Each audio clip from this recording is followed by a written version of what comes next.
Hello everyone, कैसे हो आप लोग सब। आई होप आप सब अच्छे हैं। I am great as well. आप सब अच्छा कर रहे हो, अच्छे से पढ़ाई कर रहे हो, पिछली वीडियोस देखी हैं, समझ आ रहा है, कुछ बताओ। कमेंट बॉक्स में अपने सजेशंस फीडबैक जरूर दो। नए हो इस चैनल पे सब्सक्राइब जरूर करो। I am Nandini, your legal expert. I will be taking up legal studies for class 12th। All right, अब हम इस वीडियो में क्या करने वाले हैं, देखो ये टॉपिक तो ये है appointment, training, retirement and removal of जजेस। बट हम लोग इस वीडियो में सिर्फ और सिर्फ एक ही टॉपिक डिस्कस करने वाले हैं, विच इज अपॉइंटमेंट ऑफ जजेस। अपॉइंटमेंट ऑफ जजेस is not limited to the basic qualification से लिमिटेड नहीं है। सिर्फ ये नहीं कि हाँ मैं सिटीजन ऑफ इंडिया हूं, मैंने 10 इयर्स यहाँ प्रैक्टिस किया है, या सर्टन बेसिक अभी हम पढ़ेंगे आगे। मैंने अपनी 2-3 वीडियोस में वैसे ही आपको बताया भी था क्या प्रोविजंस होते हैं सुप्रीम कोर्ट के जज बनने से पहले, क्या जरूरी है, या फिर हाई कोर्ट के जज बनने से पहले क्या जरूरी है। मैंने ऐसी बातों बातों में बता दिया था, बट इनको पेन डाउन अब हमने कर रखा है तो हम उसके बारे में बात करेंगे, ठीक है। बट आपको बता रही थी एक बात कि अपॉइंटमेंट ऑफ जजेस इतना आसान नहीं है। कॉन्स्टिट्यूशन कुछ और कहता है, करंट प्रैक्टिस कुछ और ही है।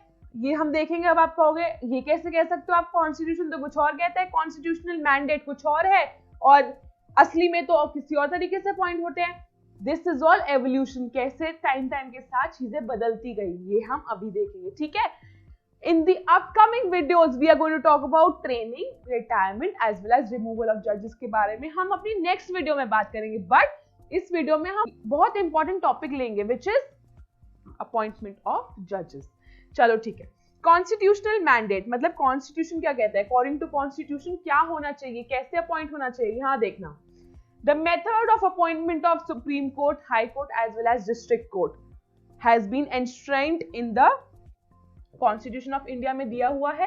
कैसे अपॉइंट करना चाहिए, क्या क्वालिफिकेशंस है, कौन सा आर्टिकल डील करता है, एक जुडिशरी होनी चाहिए, इतने जजेस होने चाहिए, सर्टेन नंबर होना चाहिए, उनकी क्या पावर्स होनी चाहिए, उनकी क्या ड्यूटीज होनी चाहिए, उनकी कितनी सैलरी तक होगी, सब कुछ किस में दिया है, हमारे कॉन्स्टिट्यूशन में दिया हुआ है, ठीक है। अकॉर्डिंग टू आर्टिकल 124, कभी भी आर्टिकल 123, 124 आए ना, 123 कहता है there shall be a supreme court, 124 deal करता है जजेस के बारे में बात करता है सुप्रीम कोर्ट की, तो याद रख लेना ये सुप्रीम कोर्ट से रिलेटेड है, ठीक है। अब हम इन आर्टिकल्स को रिवाइज करते रहेंगे, ठीक है। ऐसा नहीं है कि एक बार मैंने बता दिया और हम भूल जाएंगे इसको, नहीं, हम इन सबको रिवाइज करते रहेंगे। पहले देखो आर्टिकल 124 क्या कहता है। देखो हम अभी पढ़ने वाले सुप्रीम कोर्ट के जजेस कैसे अपॉइंट होते हैं, हाई कोर्ट के कैसे अपॉइंट होते हैं, as well as district court के कैसे अपॉइंट होते हैं, ठीक है। इन 3 कोर्ट्स के बारे में पढ़ेंगे, तो तीनों के अलग आर्टिकल्स आएंगे, नोट करते रहना। 124 होता है, इसका 217 होता है, इसका आर्टिकल 233 के अंडर इसके जजेस अपॉइंट होते हैं, ठीक है। ये मैंने आपको बता दिया। अभी आप समझोगे मैं हम कैसे याद करें एकदम से, जैसे जैसे आएगा ना फॉलो अप करते जाना, ठीक है। ये भी भूल जाओ, अभी बस ये ध्यान रखो सुप्रीम कोर्ट के 124 आर्टिकल है, ठीक है।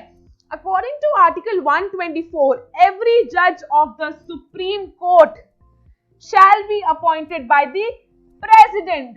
कौन अपॉइंट करता है, प्रेसिडेंट, इन कंसल्टेशन विद, किसके साथ कंसल्ट करता है वो, सच ऑफ द जजेस of the supreme court and of the high court in the states as president may deem necessary.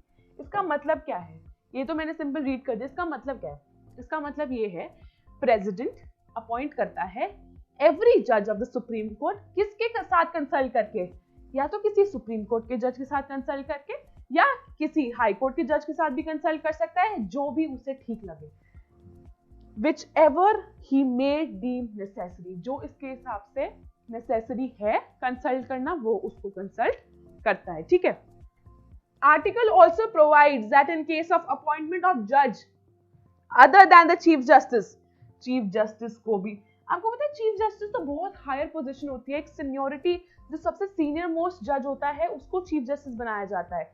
Law में ये माना जाता है जितना सीनियर है जज, उतना उसके पास एक्सपीरियंस है, उसको इतना नॉलेज है, बहुत ही डिलिजेंट है, इंटेलिजेंट है, तो उसको चीफ जस्टिस ऑफ इंडिया बनाया जाता है। तो चीफ जस्टिस ऑफ इंडिया का कंसल्टेशन बहुत इंपॉर्टेंट है। बट अगर प्रेसिडेंट को अपॉइंट ही चीफ जस्टिस ऑफ इंडिया को करना है, तो वो किसको कंसल्ट करता है, या तो सुप्रीम कोर्ट के जजेस को कंसल्ट करता है या हाई कोर्ट के जजेस को कंसल्ट करता है, किसी को भी करता है जो भी उसको नेसेसरी लगता है। ठीक है, चलो ठीक है, अब तो आपको समझ आ गया। नहीं तो आपको लगता है ये बुक में क्या लिखा हुआ है, इन कंसल्टेशन विद, ऐसे तो हमें याद नहीं रहेगा।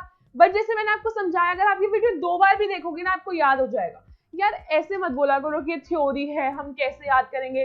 पता है ऑनलाइन मोड ऑफ टीचिंग का यही तो फायदा है, आपके लिए तो ऑनलाइन मोड ऑफ लर्निंग है। आपको एक बात बताऊं क्या फायदा है, हमेशा किसी चीज का ना एक्सट्रैक्ट निकालना चाहिए। आप बैठे बैठे आराम से अगर लेट के भी वीडियो देख रहे हो ना, आराम से आपको याद हो जाएंगी चीजें, आपको बुक खोलने की जरूरत भी नहीं है। पूरी एनसीईआरटी है, पूरी एनसीईआरटी का एक एक वर्ड में एक्सप्लेन कर रही हूँ, आपको पता है ये बात। आप अपनी एनसीईआरटी खोल के देख लेना अगर आपको नहीं यकीन है इस बात पे तो।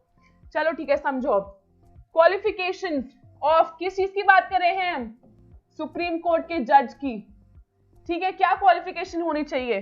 क्या मैं लॉयर, जैसे मेरे पास अब एलएलबी की डिग्री है, क्या मैं जाते सार सुप्रीम कोर्ट की जज बन सकती हूँ? अगर मैं फॉर इंस्टेंस अगर मैं जज का एग्जाम भी क्लियर कर देती हूँ तो कर सकती हूँ मैं? आप बताओ। ऐसे नहीं हो सकता। आपने कभी सुना है ये सीधा सुप्रीम कोर्ट का जज बन गया? हो ही नहीं सकता। कुछ बेसिक क्राइटेरिया है टू बिकम अ जज ऑफ द सुप्रीम कोर्ट। तभी तो जज को एक भगवान क्यों माना जाता है, क्योंकि एकदम फटाफट नहीं बन जाता कोई जज। ठीक है, डिस्ट्रिक्ट कोर्ट का जज बनना फिर भी इतना मुश्किल नहीं है as compare to supreme court. Of course जज बनना तो पहली बात है ही मुश्किल, क्योंकि उसके अंदर बहुत ज्यादा मेहनत है। ऑल्सो तुम्हें एक एक चीज पढ़नी पड़ती है, लेंथीएस्ट पढ़ना पड़ता है। चलो ठीक है, वो बात अलग है। अब यहाँ देखो क्वालिफिकेशंस क्या है। एक तो उसे सिटीजन होना चाहिए। अब सिटीजन होने की भी बहुत प्रोविजंस है। ऐसा है इतने साल तक तुम यहाँ रहने चाहिए इंडिया में, तुम्हारे पास किसी और कंट्री की सिटीजनशिप नहीं होनी चाहिए। अगर किसी और कंट्री की है तो उसे नल एंड वॉइड करो, खत्म करो, सिर्फ इंडिया की होनी चाहिए। बहुत प्रोविजंस है। हम यहाँ उन प्रोविजंस को नहीं पढ़ने वाले, बट बस सुप्रीम कोर्ट का जज बनने के लिए one should be the citizen of India. Alright, he has been for at least 5 years a जज। ये सब तो मैं पढ़ा दूंगी, पहले मेरी सुन लो। चलो, पहली बात वो क्या होना चाहिए, सिटीजन होना चाहिए इंडिया का। उसने प्रैक्टिस किया है एज अ जज इन एनी हाई कोर्ट, कोई भी हाई कोर्ट, या फिर 1 या 2 या 3 या 4 हाई कोर्ट्स में सक्सेशन में for a period of 5 years या उससे ज्यादा। ठीक है, बट ऐसे नहीं होना चाहिए कि 1 साल Punjab and Haryana high court में करा है और फिर 2 साल छोड़ दिया, फिर दोबारा लखनऊ हाई कोर्ट में काम कर रहा है। ऐसे नहीं होना चाहिए। This is not succession. साथ साथ नहीं कर रहा है वो काम। ठीक है, बीच में 2 साल का गैप पड़ गया है तो वो एलिजिबल नहीं है। या फिर वो 10 years या ज्यादा से लॉयर या फिर एडवोकेट बोलो प्रैक्टिस कर रहा है इन हाई कोर्ट या फिर सुप्रीम कोर्ट में, वो बन सकता है। ठीक है, सुप्रीम कोर्ट का जज। या फिर वो प्रेसिडेंट की नजर में एक डिस्टिंग्विश्ड जूरिस्ट है। जूरिस्ट पता है कौन होता है? जूरिस्ट होता है लीगल स्कॉलर, जो कि सॉर्ट ऑफ एन एक्सपर्ट होता है, जिसने बहुत अच्छा लॉ पढ़ रखी है। उसे लगता है, प्रेसिडेंट को लगता है यार ये तो बहुत केपेबल है सुप्रीम कोर्ट जज बनने के, या फिर उसका इंटेलेक्ट लेवल कुछ नेक्स्ट लेवल ही है, बहुत ही ज्यादा एक्सट्रीमली एक्सट्रीमली इंटेलिजेंट डिलिजेंट इंसान है उसको, और प्रेसिडेंट को लगता है यार he can become the supreme court lawyer. Only if president को लगता है। 62+ years ऑफ हिस्ट्री में कभी नहीं देखा गया है, इनफैक्ट आज तक हम लोग नहीं देख रहे हैं कि कोई भी डिस्टिंग्विश्ड जूरिस्ट आज तक अपॉइंट हुआ हो। ठीक है, बट एक ही प्रोविजन है, ऐसे अपॉइंट हो सकता है। ठीक है, एटलीस्ट अब देख लो, एक बार पढ़ लो यहाँ पे, एटलीस्ट 5 years ऑफ जज of 2 or more high courts. ठीक है, इन सक्सेशन, ये मैंने बताया आपको। एटलीस्ट 10 years होने चाहिए एडवोकेट ऑफ हाई कोर्ट और एनी अदर। हाई कोर्ट से ऊपर कौन सा है? सुप्रीम कोर्ट का लॉयर भी हो सकता है वो। ठीक है, 2 or more courts in succession भी हो सकता है। तो यही सब चीज मैंने आपको बताई। या फिर डिस्टिंग्विश्ड जूरिस्ट हो। ये सब 4 प्रोविजंस है इसके। ठीक है, वीडियो 2 बार देखोगे ना, आई गारंटी आपको याद हो जाएगा। कोई भी क्वेश्चन आएगा, ऐसा है ही नहीं कि आप आंसर नहीं कर सकते हो, आपको बिल्कुल याद हो जाएगा। चलो ठीक है, एक बात बहुत अच्छी बताती हूँ। चलो, ये सब तो बुक की बातें हैं, ये भी इंपॉर्टेंट है, बट एक बात बहुत अच्छी बतानी है। आगे जाकर तुम यूपीएससी एग्जाम अपेयर करोगे, क्लैट दोगे, इन सब चीजों में तुमसे ये बात पूछी जाएगी, तुमने लॉ पढ़ी है, लीगल स्टडीज पढ़ी है। बच्चे लीगल स्टडीज इसीलिए लेते हैं कि उन्हें एक आइडिया हो जाए, तो तुम्हें थोड़ी बहुत करंट अफेयर्स भी पता होने चाहिए। Indu Malhotra, the first woman lawyer है ये, जिनको सुप्रीम कोर्ट के लॉयर से सीधा सुप्रीम कोर्ट का जज बना दिया गया है। ये कभी जज नहीं बनी है। इनको 30+ इयर्स का एक्सपीरियंस है। कहाँ पे? ये सुप्रीम कोर्ट में काम करती हैं, 30+ इयर्स का एक्सपीरियंस है इनको एज एन एडवोकेट। अब इनको डायरेक्टली फ्रॉम बार, बार क्या होता है? Law as an institution, lawyer से सीधा इनको सुप्रीम कोर्ट का जज बना दिया गया है। इंदु मल्होत्रा फर्स्ट वुमेन है to be directly appointed to the as a supreme court जज। ठीक है, ये नाम बहुत इंपॉर्टेंट है। अच्छा है आपकी बुक में नहीं लिखा है, बट मैं आपको वैसे ही बता रही हूँ। तो मैं यही बता रही हूँ कि अगर तुम एज एन एडवोकेट प्रैक्टिस करते हो, तुम्हें ऐसे ले जाया जा सकता है। आज तक ऐसी कोई वुमेन को नहीं किया है, बट इनको किया है, इंदु मल्होत्रा जी को। विद टाइम ये कोलिजियम का पार्ट भी बन सकती है। कोलिजियम सीनियोरिटी के साथ होता है, वो मैं आपको समझाऊंगी वो क्या होता है। चलो ठीक है, यहाँ देखो। Similarly, the procedure for appointing is appointment of the judges at the high court. High court किस पे होता है? स्टेट लेवल पे होता है, ये तो हमें पता है। बच्चे को पता है, गली गली के बच्चे को पता है, ये तो है ना। हाई कोर्ट किस पे होता है? स्टेट लेवल पे होता है। आर्टिकल कौन सा है? 217। तो अभी तक हमने 2 आर्टिकल्स पढ़ लिए हैं। 124 किसके लिए? सुप्रीम कोर्ट के जजेस के अपॉइंटमेंट के लिए। इन कंसल्टेशन विद, प्रेसिडेंट करता है इन consultation with any judge of Supreme Court or High Court whichever the President may deem necessary। मैंने कोई याद किया है? नहीं, मैं आपको बता रही हूँ, मुझे भी याद हो गया, आप मुझसे सुनोगे आपको भी याद हो जाएगा। आर्टिकल 217 क्या कहता है कॉन्स्टिट्यूशन का? हाई कोर्ट के जजेस कैसे अपॉइंट होंगे, वो इसके बारे में बात करता है। अभी आप देखना आर्टिकल 233 डिस्ट्रिक्ट कोर्ट के जजेस के बारे में बात करेगा। बस कुछ भी नहीं, याद हो गया यहीं पे। ठीक है, चलो।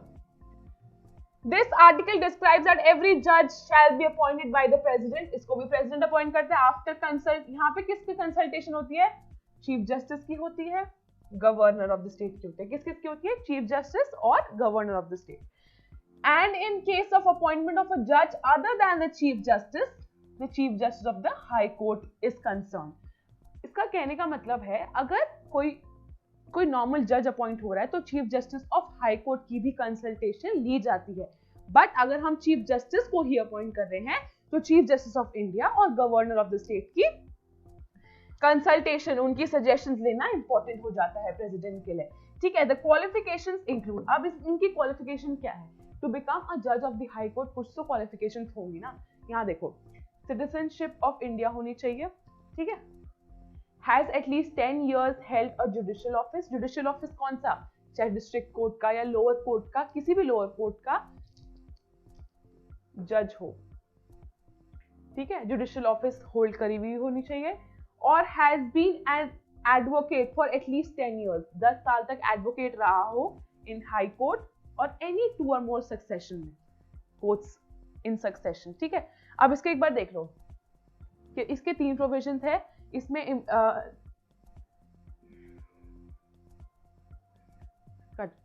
इसमें डिस्टिंग्विश्ड ज्यूरिस्ट का कोई रोल नहीं है। ठीक है, हाई कोर्ट के लिए, हाई कोर्ट का जज बनने के लिए 3 प्रोविजंस है। मेरे साथ देखो, एक तो सिटीजन ऑफ इंडिया होना चाहिए, एटलीस्ट 10 years या मोर वो एडवोकेट होना चाहिए ऑफ एनी हाई कोर्ट और 2 or more high courts in succession, या फिर वो एटलीस्ट 10 years जुडिशियल ऑफिस उसने होल्ड किया हुआ हो, मतलब वो किसी लोअर कोर्ट का जज रहा हो।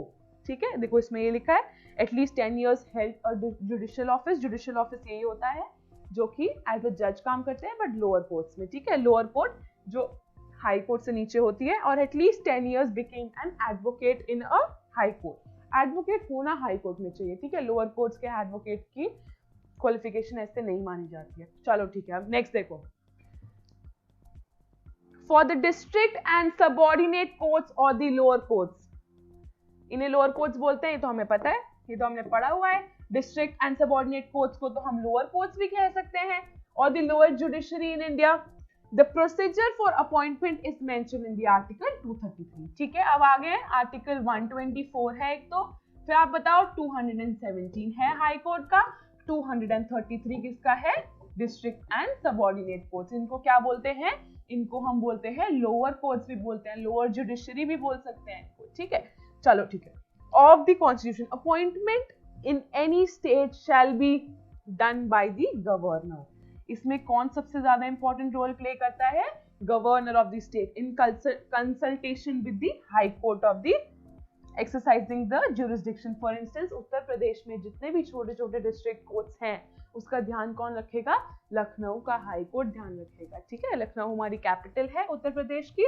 ऐसे ही क्या होता है, governor of the state with the consultation of the high court under exercising it's jurisdiction. तो इसमें मेन रोल किसका प्ले हुआ? एक तो गवर्नर ऑफ द स्टेट का, और जो हाई कोर्ट है जो डिस्ट्रिक्ट कोर्ट को गवर्न कर रही है। In relation to such state these qualifications include, अब कुछ क्वालिफिकेशंस इनकी भी है। मेंबर, एक तो ये होना चाहिए member of judicial service of India. अब जुडिशियल सर्विस का मतलब यहाँ ये क्या है? जुडिशियल सर्विसेज वो होते हैं जो एज अ जज काम किया है, जिन्होंने डिस्ट्रिक्ट एंड सबऑर्डिनेट कोर्ट्स के नीचे भी जो कोर्ट्स होते हैं, ठीक है, हमने पढ़ा हुआ ना, प्रिंसिपल, जूनियर, फिर first class magistrate, second class magistrate, chief magistrate, ये सब जो लोअर कोर्ट्स होते हैं, अगर इन्होंने जुडिशियल सर्विस में काम कर रखा है, ठीक है, जुडिशियल ऑफिस ऐसा कोई होल्ड कर रखा है of the state, judicial service, यहाँ पे यही बात हो रखी है, जो district and other subordinate courts के नीचे जो कोर्ट्स काम करते हैं उनको हेड किया है, वहां का जज रह चुका है कोई, ठीक है, तो वो लोग मेंबर ऑफ जुडिशियल सर्विस कहलाते हैं। जो कोर्ट्स डिस्ट्रिक्ट कोर्ट से इंफीरियर होते हैं उनके मेंबर्स को जुडिशियल सर्विस मेंबर्स बोलते हैं of the state. Any person who has had a minimum of 7 साल का एक्सपीरियंस चाहिए होता है, 7 years ऑफ प्रैक्टिस। ठीक है, ये आपको इसमें नहीं दिखेगा, मैं आपको दिखाती हूँ। 7 years ऑफ प्रैक्टिस होनी चाहिए एज अ लॉयर। ठीक है, तो अब हमें डिस्ट्रिक्ट कोर्ट्स के 2 चीजें पढ़ी है, एक तो मेंबर ऑफ जुडिशियल सर्विस होना चाहिए, जुडिशियल सर्विस का मतलब मैंने आपको बता दिया, या फिर उसे 7 years प्लस का एक्सपीरियंस होना चाहिए, मिनिमम 7 years का तो होना ही चाहिए, या फिर उससे ज्यादा एज अ लॉयर, तब जाकर उसको डिस्ट्रिक्ट कोर्ट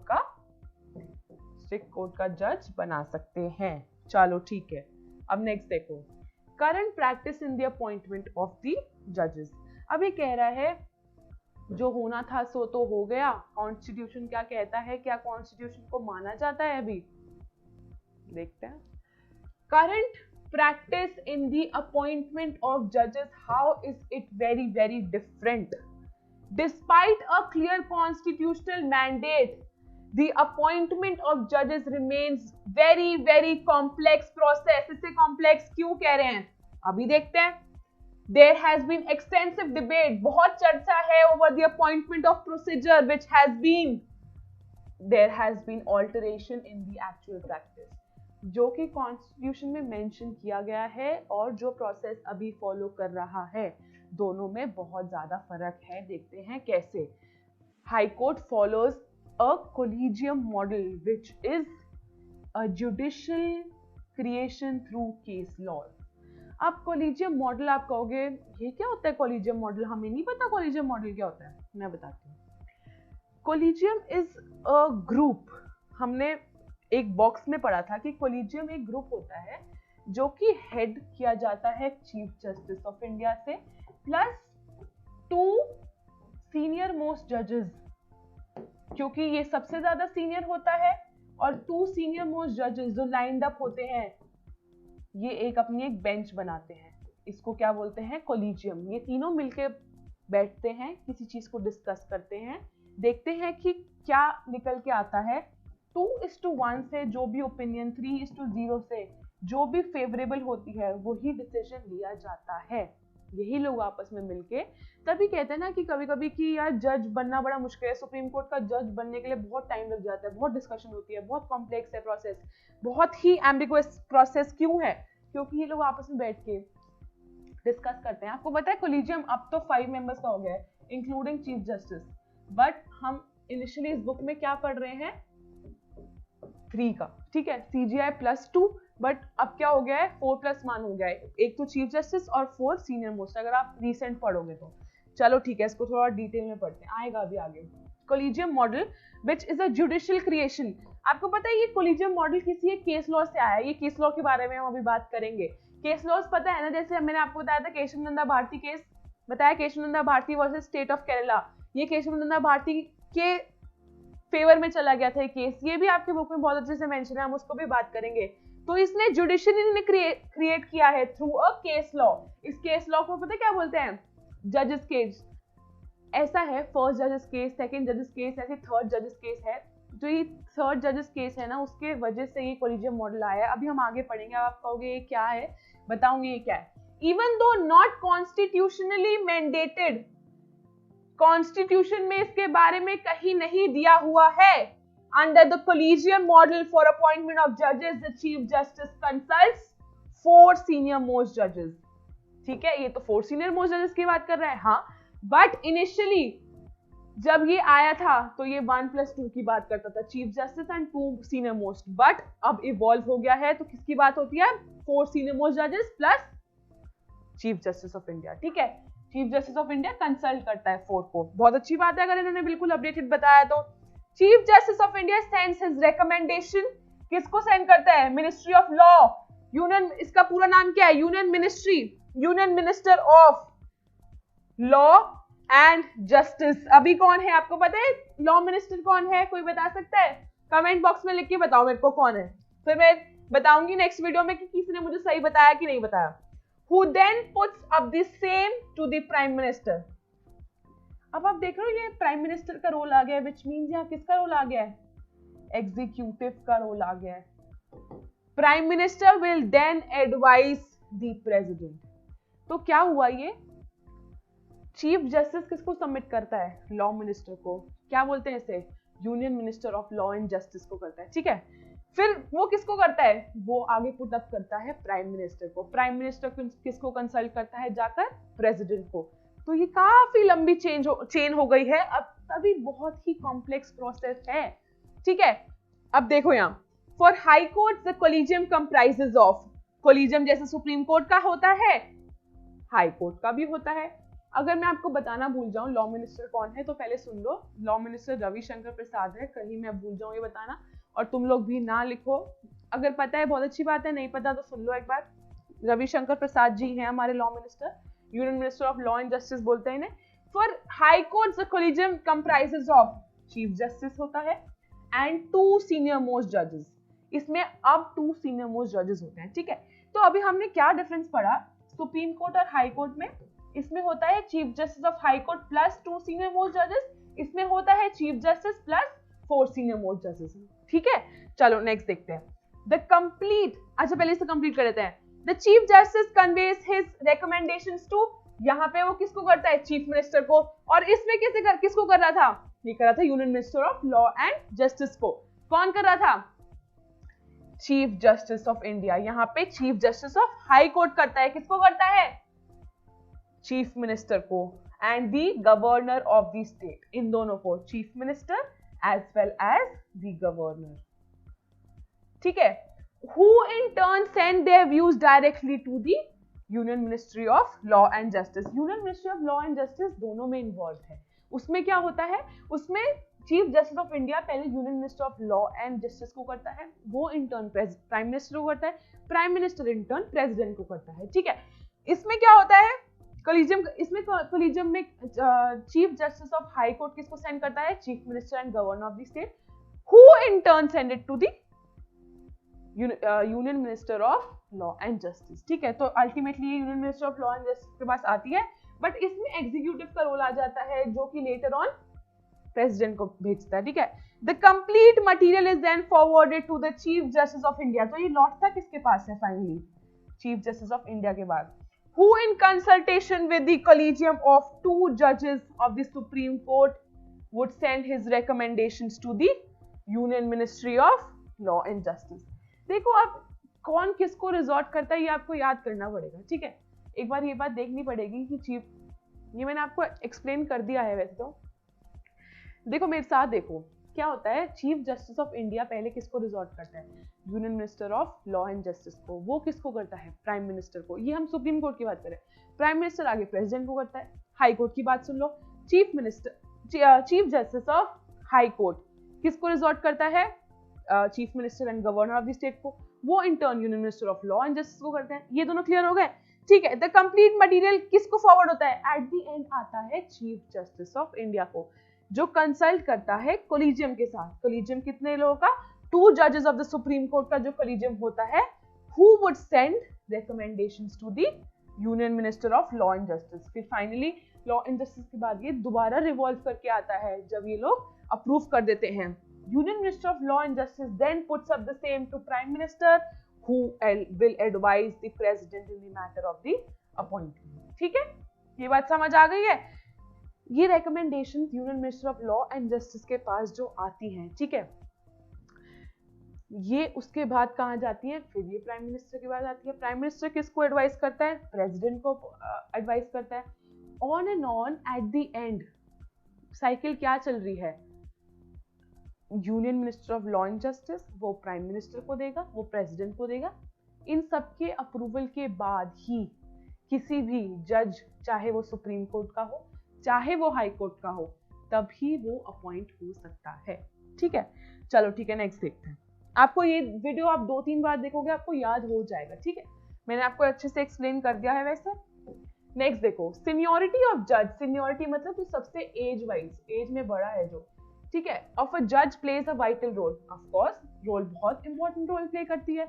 जितने साल का एक्सपीरियंस होगा, जो उसकी एज होगी, सबसे ज्यादा एज होगी, तुम कोलिजियम का पार्ट बनोगे, इंपॉर्टेंट डिस्कशंस लोगे, बेंच का पार्ट बन जाओगे।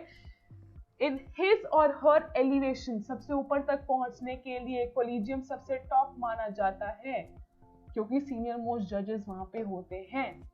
और appointment as chief justice. Chief justice oldest जज होता है इन सुप्रीम कोर्ट, आपको पता है, क्योंकि विद एज ही सुप्रीम कोर्ट का जज बनाया जाता है।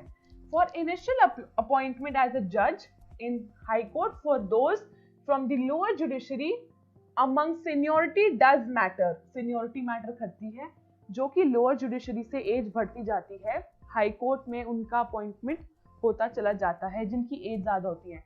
And for elevation of advocates to the from the bar. ये देखो, जज का तो एज के वाइज प्रमोशन होता रहता है, जितना जितना बड़ा होता जाता है जज, उसको और हाई कोर्ट में भेज दिया, फिर वो सुप्रीम कोर्ट में भी चला जा सकता है। बट जो एडवोकेट होते हैं, एडवोकेट कैसे एक जज बन सके या फिर वो हाई कोर्ट का जज कैसे बन सके, वो तो इतने 10 साल प्रैक्टिस करते हुए ही मर जाएंगे। मतलब ठीक है, मर नहीं जाएंगे, but 10 years is a big number, मतलब 10 years काफी ज्यादा होते हैं। For the elevation relative merit matters, जितना अच्छा उनका स्कोर है, क्या वो परफॉर्म कर पा रहे हैं, क्या वो केसेस लड़ रहे हैं, ये काफी इंपॉर्टेंट होता है। ठीक है, collegium model considers the relevant relative merits. Merits मतलब how much good you have done of those जजेस और advocates in this zone of consideration of for elevation with reference to their judgment. ये भी कह रहे हैं, अगर तुम्हें ऐसा लगता है कि यार विद एज तो चलो ठीक है, होता ही जाता है, हाई कोर्ट में चले जाओगे, सुप्रीम कोर्ट में चले जाओगे विद एज, बट कभी कभी कोई क्या पता छोटा एज का हो, वो चाहता है कि मैं हाई कोर्ट में जाऊं, तो वो कैसे होता है, तुमने किस टाइप का जजमेंट लिया हुआ है, ठीक लिया हुआ है, कौन से केसेस तुमने लड़े हैं, कितना सक्सेसफुल तुमने केस लड़ रखा है, क्या तुमने प्रॉपर रिकॉर्ड्स मेंटेन करे हैं, तुम्हारा मेरिट कैसा है, how much are you scoring if we जज यू। ठीक है, मतलब तुम्हारा एग्जाम क्लियर तुम्हें अपियर करना चाहो तो ये सब चीजें बहुत इंपॉर्टेंट होती हैं एक लोअर कोर्ट से अपर कोर्ट में पहुंचने के लिए। ठीक है, ये बात समझ आ गई, तो इसमें सब यही मेंशन किया हुआ है।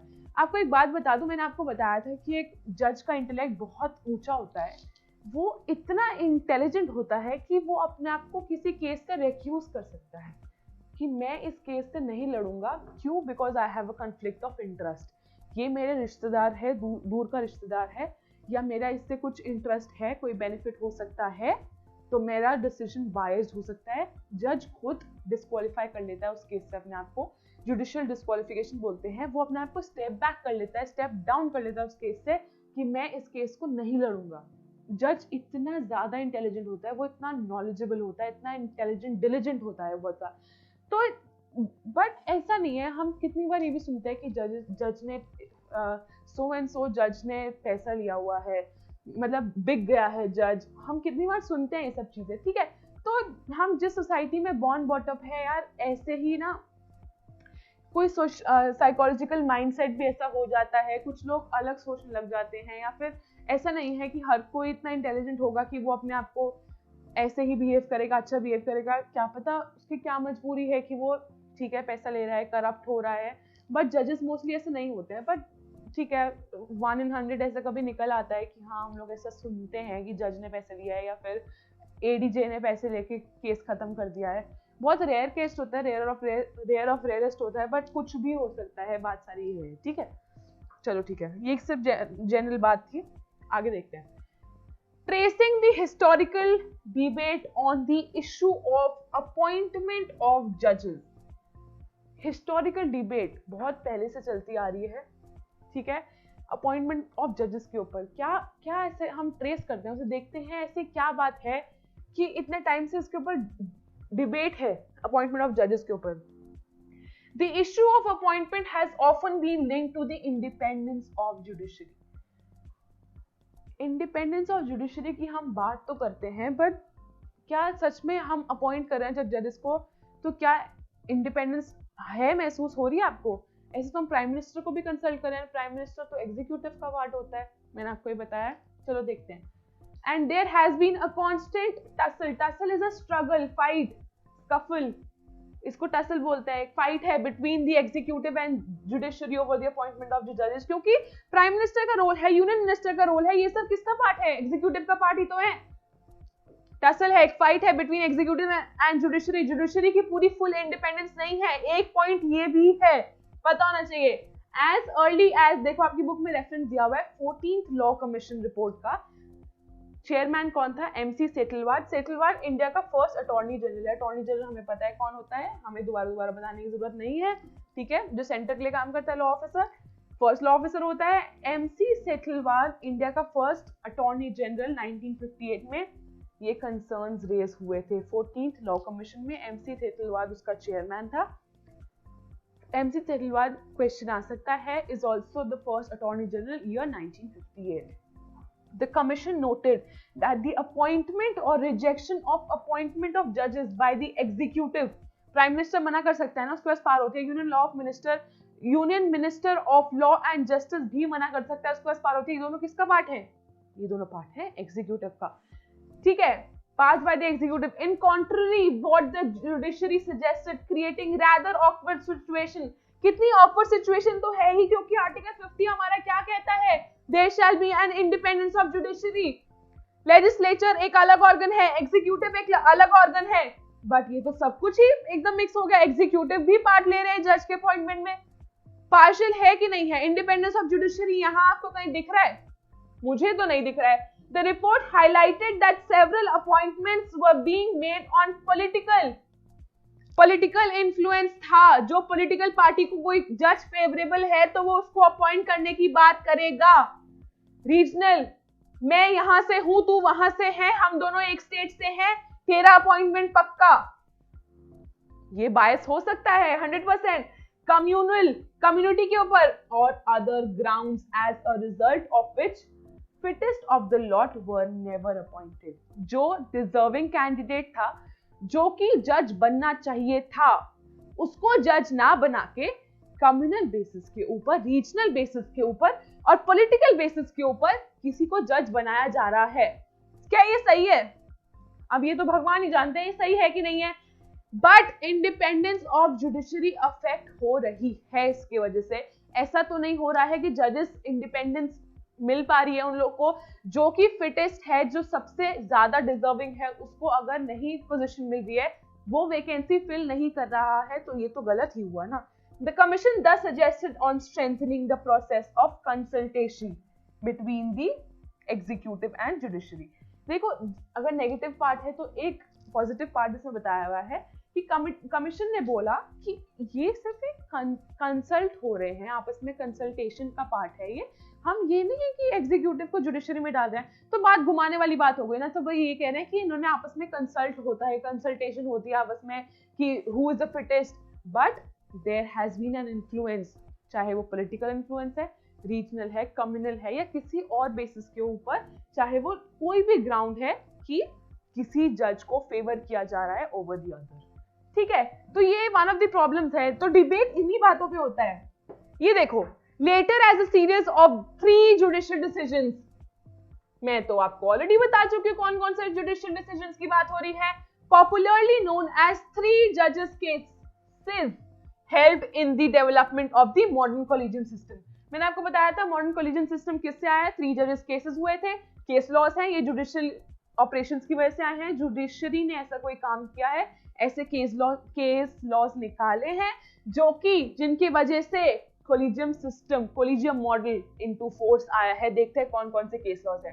This development has been a result of tumultuous process. Tumultuous process कौन सा होता है? जो कि बहुत क्योटिक होता है, जो कि जिसमें बहुत ज्यादा कंफ्यूजन होती है, डिसऑर्डरली होता है, उसको ट्यूमल्टस बोलते हैं. But in modern practice governs the rule for judicial appointments के लिए जो मॉडर्न रूल्स हैं वो हम अभी पढ़ने वाले हैं।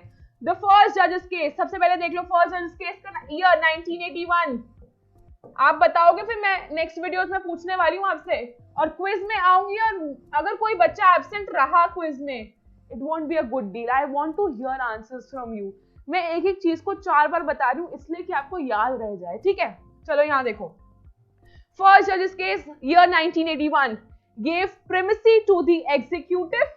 उसने कहा एग्जीक्यूटिव ऊपर है, इसने प्रिमेसी दी उसे, मतलब उसे एक प्राइमरी रोल दिया, and stated that the CJI which is chief justice of India's recommendation to the president can be refused for cogent, मतलब क्लियर रीजंस।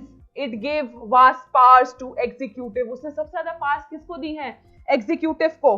थोड़ा मैं आपको ऐसे दिखा रही हूँ, ठीक है। एग्जीक्यूटिव को पास दिया फॉर द नेक्स्ट 12 इयर्स के बाद 1993 में दूसरा केस आया इन मेकिंग जुडिशियल अपॉइंटमेंट्स, ठीक है। इसमें क्या है, फर्स्ट जजेस केस ईयर बता दो 1981, ठीक है, लिखा है मैंने यहाँ पे 1981 में। इस केस में किसको इंपॉर्टेंस मिली? एग्जीक्यूटिव को इंपॉर्टेंस मिली। प्राइमरीली एग्जीक्यूटिव को इंपॉर्टेंस इसलिए मिली, और इसने बोला चीफ जस्टिस ऑफ इंडिया जो कि प्रेसिडेंट को रिकमेंडेशन देता है, प्रेसिडेंट उसे माने ना माने कोई फर्क नहीं पड़ता, कोजेंट मतलब क्लियर रीजंस के लिए वो रिफ्यूज कर सकता है। देखो उसमें ये लिखा है, it gave primacy to executive and stated that CJI's recommendation to the president can be refused।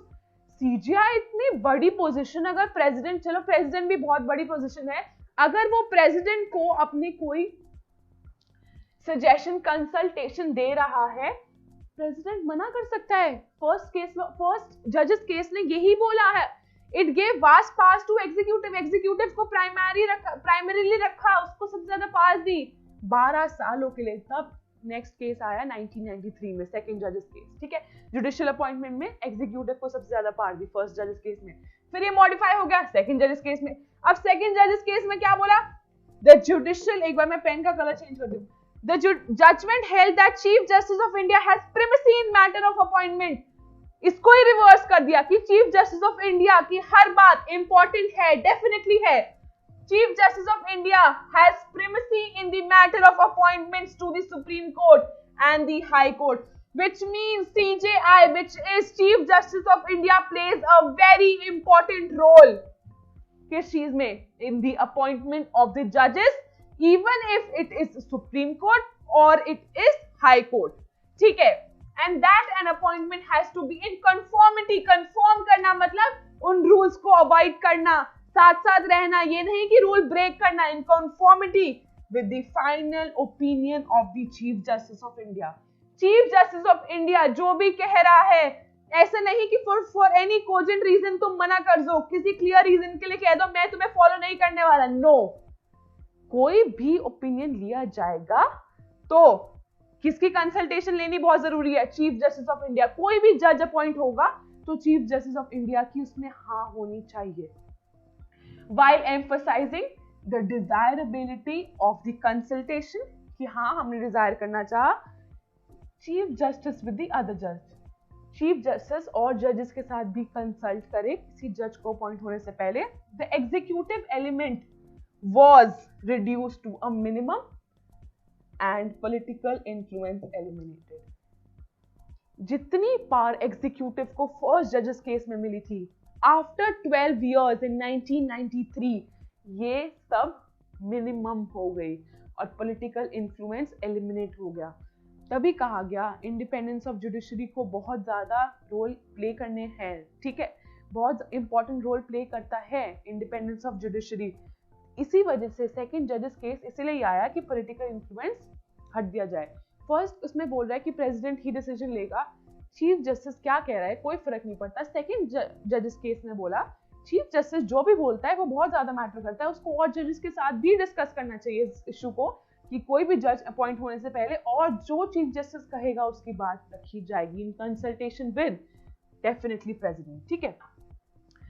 President का तो कंसल्टेशन रहेगा ही रहेगा, बट चीफ जस्टिस को भी और जजेस के साथ कंसल्ट करके chief justice will have to play a very important role. This decision rendered by a 9-judge bench was however supported by only 5 judges.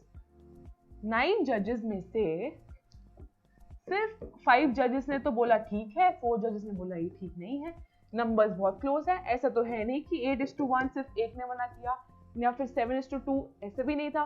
काफी अच्छा नंबर, सिर्फ एक जज की वजह से ये डिसीजन ऐसे फेवर में आ गया इनके, तो इन्हें लगा कुछ ना कुछ इसमें भी कमी है। ठीक है, मैंने आपको एक बात बताई है कि 5 जजेस ने बोला ठीक है ये बात ठीक है, तो 4 ने मना कर दिया कि इसमें भी कुछ गलत है यार। 5:4 काफी क्लोज लगा इन लोगों को। तो पता है फिर क्या हुआ, बात सारी हुई सेकंड जजेस केस में प्रॉब्लम क्या हुई। उन्हें लगता था चीफ जस्टिस ऑफ इंडिया का बहुत ज्यादा इंपॉर्टेंट रोल हो गया और चीफ जस्टिस ऑफ इंडिया जिसको चाहे अपॉइंट कर सकता है। जब एक इंसान के बेसिस पे ही सब अपॉइंटमेंट हो रहा है तो उस चीज का फायदा नहीं है। He wishes to consult other judges. He may not. कोई कंपल्सन तो नहीं है। प्रेसिडेंट का काम सिर्फ एक मेयर अप्रूवल ही रह गया था, ऐसा लोगों को फील होने लग गया था। तभी इन जजेस ने 4 जजेस ने 5:4 से ये केस ठीक है अप्रूव तो हो गया था। देखो इसमें क्या लिखा है, however it was only supported by 5 judges, ये तो हमने पढ़ लिया, and the 4 judges did not concur with the majority opinion, मतलब उन्होंने majority opinion के साथ वो लोग नहीं थे।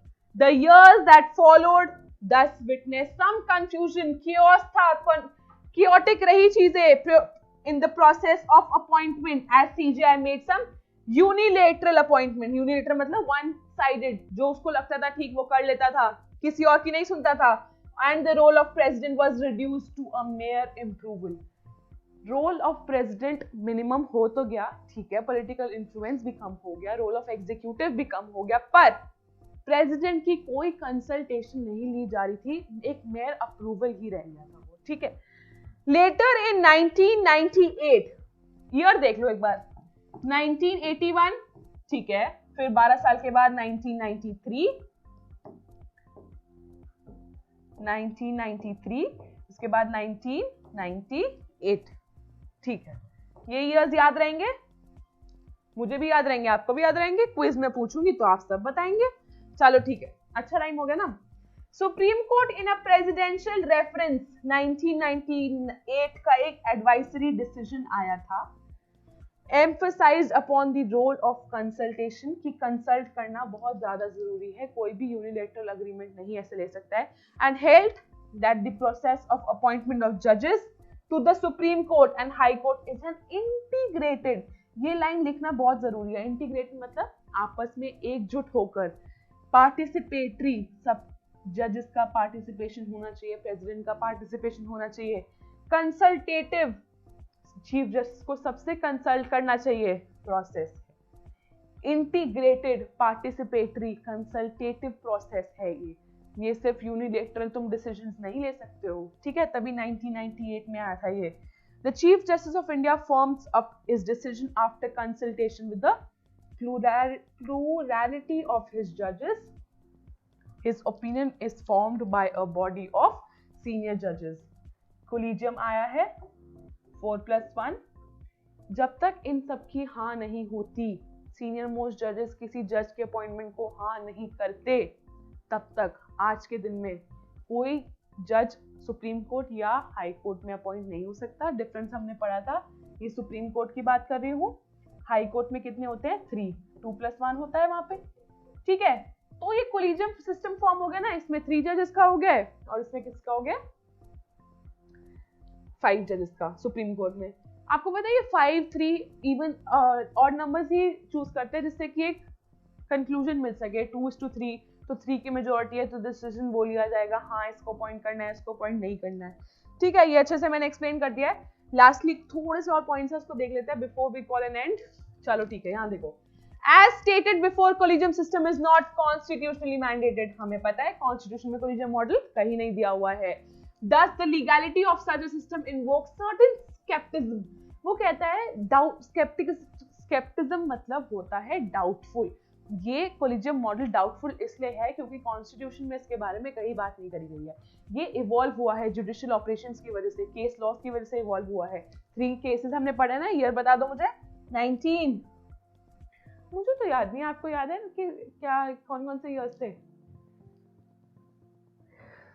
मुझे 98 याद आ रहा है, फिर 93 भी याद आ रहा है, और 93 के 12 साल पहले क्या हुआ, 1981। ये ऐसे याद रहेगा, 81 प्लस 12 93, देखो 81 93 98, ठीक है, ऐसे याद रखना। चलो ठीक है, अब नेक्स्ट देखो। To remove these concerns, an amendment has been proposed. एक amendment propose किया गया है to the Constitution, where President shall appoint the judges on the recommendation of Judicial Appointment Commission. JAC form हुई थी, डेफिनेटली हुई थी, आज के टाइम पे वो नहीं एग्जिस्ट करती है। अभी भी कहा गया एक परमानेंट बॉडी होनी चाहिए जुडिशियल अपॉइंटमेंट कमीशन के नाम से, जो कि देखे कि जजेस को कैसे अपॉइंट किया जा रहा है, ठीक से किया जा रहा है, टाइम से किया जा रहा है, वैकेंसी फिल हो रही है, हाँ हो रही है, ऐसे, ठीक है। एक अभी भी एक अमेंडमेंट प्रपोज किया गया है जो कि पास नहीं हुआ है। प्रेसिडेंट वो ये जो JAC होगी, president will appoint on the recommendation of JAC के मेंबर्स होंगे, वो भी अपनी रिकमेंडेशंस रखेंगे, प्रेसिडेंट की रिकमेंडेशंस भी होंगी, तब जाकर जज को अपॉइंट किया जाएगा। The JAC aims to replace the collegium system को हटा दे एंड JAC इंट्रोड्यूस कर दे, जुडिशियल अपॉइंटमेंट कमीशन। क्यों? क्योंकि एक अमेंडमेंट लाया जाए कॉन्स्टिट्यूशन में, जो भी चीज हो एक कॉन्स्टिट्यूशन में जरूर हो। उनका कहने का मतलब ये है with a more formal body, एक फॉर्मल होगी ना, एक फॉर्मल बॉडी होगी। कोलिजियम सिस्टम कॉन्स्टिट्यूशन में नहीं है, फॉर्मल बॉडी नहीं है। This commission as proposed will be chaired by, chairman कौन होगा इसका? चीफ जस्टिस ऑफ इंडिया होगा, and it will have 2 senior supreme court. अभी कितने हैं सुप्रीम कोर्ट जजेस? अभी कितने हैं? 4+1 है, 1 यहाँ पे चीफ जस्टिस है, 4 सीनियर मोस्ट जजेस है। जो JAC बना जाएगा, जो अभी चेंजेस लाना चाहते हैं, उसमें कितने होंगे? 1 चीफ जस्टिस होगा और 2 सीनियर मोस्ट होंगे, और इसका प्रेसिडेंट का रोल भी होगा। प्रेसिडेंट इन तीनों की राय लेकर ही कोई जज को अपॉइंट करेगा, besides the union law minister का भी रोल होगा, लॉ सेक्रेटरी का भी रोल होगा, as its convener. Law minister and law secretary अलग होते हैं, होम मिनिस्टर होम सेक्रेटरी जैसे अलग होते हैं, फाइनेंस मिनिस्टर फाइनेंस सेक्रेटरी अलग होते हैं, ठीक है। एज इट्स कन्वीनियर, ये दोनों कन्वीनियर हो गए, and 2 eminent persons nominated by a collegium comprising the Prime Minister, Leader of Opposition and the Chief Justice of India. Judicial appointment system JAC इतना आसान नहीं रहेगा कि चीफ जस्टिस अपने आप डिसीजन ले रहे हैं, प्राइम मिनिस्टर प्रेसिडेंट अपने आप डिसीजन ले रहे हैं, नो, बहुत ही ज्यादा कॉम्प्लेक्स रहेगा। बट अगर ये बॉडी एक बार फॉर्म हो जाएगी, कॉन्स्टिट्यूशनल स्टेटस मिल जाएगा इसको, तो ये बहुत आसान हो जाएगी। देखते हैं इसमें क्या क्या होगा। एक जगह मैं लिख लेती हूँ जिससे कि आपको याद रहे, आप स्क्रीनशॉट ले लेना फिर उसका। JAC aims to replace collegium system with a more formal body, ठीक है। Commission proposed will be chaired by Chief Justice, तो हो गई, and will have 2 senior most judges, ठीक है, ये तो हमें पता है। President तो हो गई, President consultation के लिए वेरी नेसेसरी, ठीक है। अभी ये 3 चीजें पढ़ ली हमने, और कौन कौन होगा इसको मैं पॉइंट्स में बना रही हूँ। Besides the union law minister और लॉ सेक्रेटरी अलग होते हैं, बता दिए हाँ कि ना? यूनियन लॉ मिनिस्टर होगा, लॉ सेक्रेटरी होगा जो कि इसका कन्वीनर होगा, इसको शुरू करेगा, लॉ सेक्रेटरी बहुत इंपॉर्टेंट रोल पड़ेगा, एंड 2 eminent persons, और जो भी ये eminent persons होंगे ये कौन अपॉइंट करेगा? यहां देखो, collegium comprising Prime Minister, Leader of Opposition and the Chief Justice of India. collegium किन का? CJI का, PM का, Leader of Opposition। देखो इसमें यही लिखा है, चलो ठीक है, बात खत्म। एक बार इसका स्क्रीनशॉट ले लो। बता दिया है प्रेसिडेंट होना चाहिए JAC में, चीफ जस्टिस ऑफ इंडिया तो होना ही चाहिए, 2 सीनियर मोस्ट होने चाहिए, यूनियन लॉ मिनिस्टर होना चाहिए, लॉ सेक्रेटरी होना चाहिए, 2 eminent persons होने चाहिए। उनको अपॉइंट कौन करेगा? एक ग्रुप मिलके करेगा। 2 eminent persons को कोलिजियम बोलते हैं, ग्रुप को, एक बंच ऑफ पीपल होंगे। कौन कौन होंगे? CJI, prime minister as well as leader of opposition. जिससे कि हर एक का इक्वल से हो। ऐसा नहीं कि प्राइम मिनिस्टर जैसे डोमिनेटेड पार्टी का है, जो पॉलिटिकल पार्टी इन पावर है उसका है, तो लीडर ऑफ ऑपोजिशन का कोई रोल ही नहीं है। बट जुडिशरी तो इंडिपेंडेंट है ना, उसके लिए तो प्राइम मिनिस्टर भी एक है, लीडर ऑफ ऑपोजिशन भी एक है। Everyone is equal in the eyes of law, तो लीडर ऑफ ऑपोजिशन का भी इक्वल से रहेगा उन दो एमिनेंट जूरिस्ट को, एमिनेंट जूरिस्ट नहीं, एमिनेंट लोगों को अपॉइंट करने के लिए। ठीक है, चलो यहाँ देखो, the bill was introduced in Rajya Sabha, Rajya Sabha में लाया गया है ये 2013 में। द बिल इफ लेजिस्लेटेड, अगर इसको पास किया गया है बाय लोकसभा, राज्यसभा और प्रेसिडेंट असेंट भी मिल जाए, it will provide a meaningful role to the executive also. ठीक है, मैंने ये बताया एग्जीक्यूटिव कैसे, सिर्फ political power, party in power को ही नहीं अपॉर्चुनिटी मिलेगी, जो अपोजिशन पार्टी है उसको भी अपॉर्चुनिटी मिलेगी, एंड जुडिशरी, दोनों के लिए बेटर होगा। And seeks to broad base, एक ब्रॉड बेस रहेगा, एक फॉर्मल बॉडी इनटू फोर्स आएगी। The appointment process, appointment process बहुत इजी हो जाएगा, अच्छा रहेगा, सबकी हाँ होगी। ऐसा नहीं कि चीफ जस्टिस सिर्फ काम कर रहा है या प्रेसिडेंट सिर्फ काम कर रहा है। And make it more participatory, यही बताया, पार्टिसिपेशन सबका होगा, ग्रेटर ट्रांसपेरेंसी होगी, अलग अलग जगह से लोग होंगे, अलग अलग कम्युनिटी के, अलग अलग पार्टीज के लोग होंगे, अगर साथ में काम करेंगे, ट्रांसपेरेंसी होगी, आंसरेबल होंगे लोग, and objectivity in the appointment to higher judiciary. ये सब हायर जुडिशरी ही तो है, हाई कोर्ट में अपॉइंटमेंट होना, सुप्रीम कोर्ट में अपॉइंटमेंट होना, तो एक ऑब्जेक्टिव रहेगा, हाँ कि इनको जो अपॉइंट किया गया है सिर्फ फिटेस्ट को ही अपॉइंट किया गया है, क्योंकि सब लोग तो गलत नहीं हो सकते ना। ठीक है, composition and functions of JAC in selection would be incorporated into the constitution, हमें पता है constitution status मिल जाएगा once this amendment has been debated and find enough votes in its favor in the Indian Parliament। अगर enough votes इसे मिले हैं इन Lok Sabha, Rajya Sabha, presidential ascent भी मिल जाए, ये बिल पास हो जाए, अमेंडमेंट पास हो जाएगी, तो इसको जेएसी को अप्रूव कर दिया जाएगा।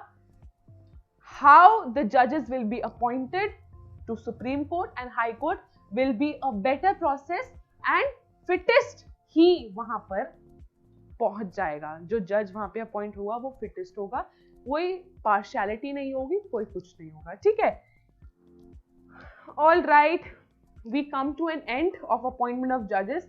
आपने देखा इतना इजी टॉपिक नहीं था जितना इजी लग रहा था कि सिर्फ क्वालिफिकेशंस पढ़ के खत्म। नो, थोड़ा कॉम्प्लेक्स था, समझना था। कोलिजियम सिस्टम बहुत इंपॉर्टेंट है यार, ये करंट, ये सब कुछ करंट है। आप न्यूज़पेपर पढ़ो, द हिंदू बहुत इंपॉर्टेंट न्यूज़पेपर है, मैंने आपको बताया। आप अगर आपको ये सब चीजें नहीं पता होंगी ना, जो मैं अभी आपको बोर्ड पे एक्सप्लेन करी, तो आपको लगेगा यार ठीक है, द हिंदू तो अच्छी खासी न्यूज़पेपर है, इसको पढ़ने डिफिकल्ट है, थोड़ा सा टफ है, ठीक है, उसके वर्ड्स वगैरह, बट अगर आप एक बार कॉन्टिन्यूशन में पढ़ो ना, तो आपको समझ आएगा कि हाँ यार, यू विल एंजॉय इट। बहुत कुछ है लर्न करने को, बट उसका बेस क्या है, जो सब मैं पढ़ा रही हूँ। ठीक है, ये सब चीजें बहुत रेफरेंस मिल रही है आपको, आर्टिकल जिसमें मेंशन होंगे, आईपीसी, सब कुछ उसमें मेंशन होगा, तो आप समझ पाओगे अच्छा ये मुझे पढ़ाया था, मैंने वीडियो में देखा था। ठीक है, तो ध्यान से समझो और आराम से समझो, एंजॉय करो। लीगल स्टडीज बहुत अच्छा सब्जेक्ट है, आपको सबको बहुत अच्छा लगेगा, हल्के हल्के पढ़ो और समझो चीजों को। ठीक है, and I see you guys very very soon अपने नेक्स्ट वीडियो में, हम जिसमें बात करेंगे जुडिशियल ट्रेनिंग के बारे में, रिमूवल ऑफ जजेस के बारे में। ये सब मैं अपनी नेक्स्ट वीडियो में, रिटायरमेंट ऑफ जजेस सब एक्सप्लेन करूंगी। कोई हवा नहीं है, कोई हवा मत बनाओ, मुझसे पूछ सकते हो how to go about learning things. कुछ भी डिफिकल्टी आ रही है अपने कमेंट बॉक्स में जरूर बताओ। ठीक है, and I am here to help you guys. आपको हेल्प करने के लिए we are working very very hard. Subscribe जरूर कर देना। I will see you guys very very soon. Don't forget to like, learn करो, ऐप डाउनलोड कर लो, इसमें सब दिया हुआ है, क्विज से लेकर लेंथी क्वेश्चन से लेकर सारे नोट्स, हैंड रिटन नोट्स इसमें अवेलेबल हैं, आप डाउनलोड करके चेक कर सकते हो। And I will see you guys very very soon. फिर हम जल्दी मिलेंगे। ठीक है, bye bye, take care for now, bye.